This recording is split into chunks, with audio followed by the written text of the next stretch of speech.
I am Maria Garcia de Fleury. Pope Leo XIV remembered a few days ago St. John Eudes, St. John Vianney, and St. Teresa of the Child of Jesus, three French saints who were canonized in 1925.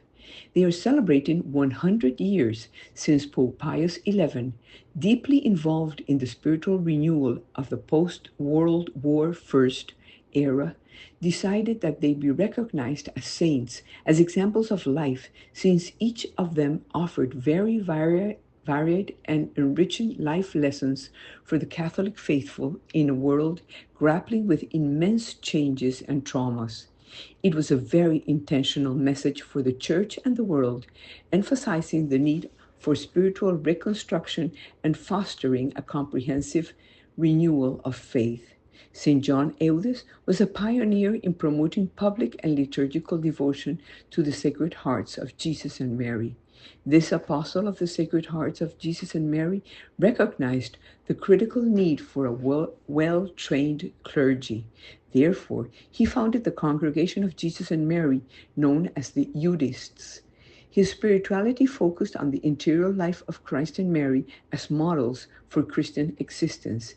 He also founded the Sisters of Our Lady of Charity to minister the women in need.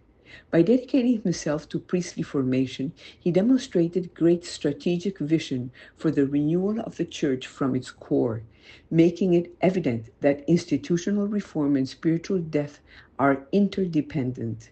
St. John Mary of Vianney, the humble curé of Ars, an example of pastoral zeal and tireless confessor, dedicated between 16 and 18 hours a day to listening confessions of his parishioners and of pilgrims from all walks of life who came seeking spiritual guidance.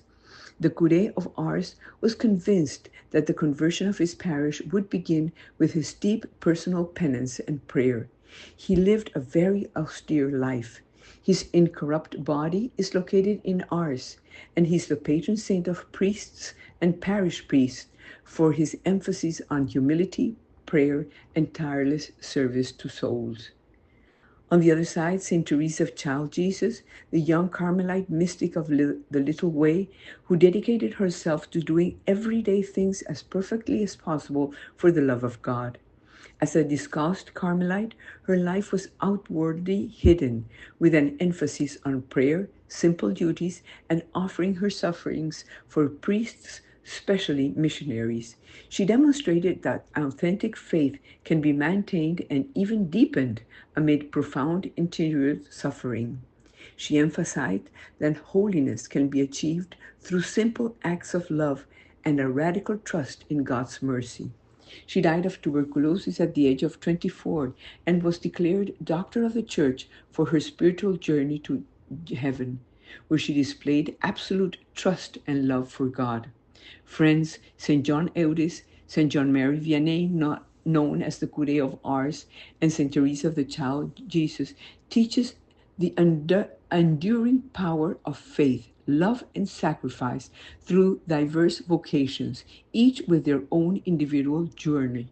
They teach the meaning of the call to holiness and the complementary of the different spiritual paths within the Church, for holiness is not found in a single mode, but in an authentic and radical love for God and for souls, in fidelity expressed to the diverse vocations, because they all knew that with God we always win.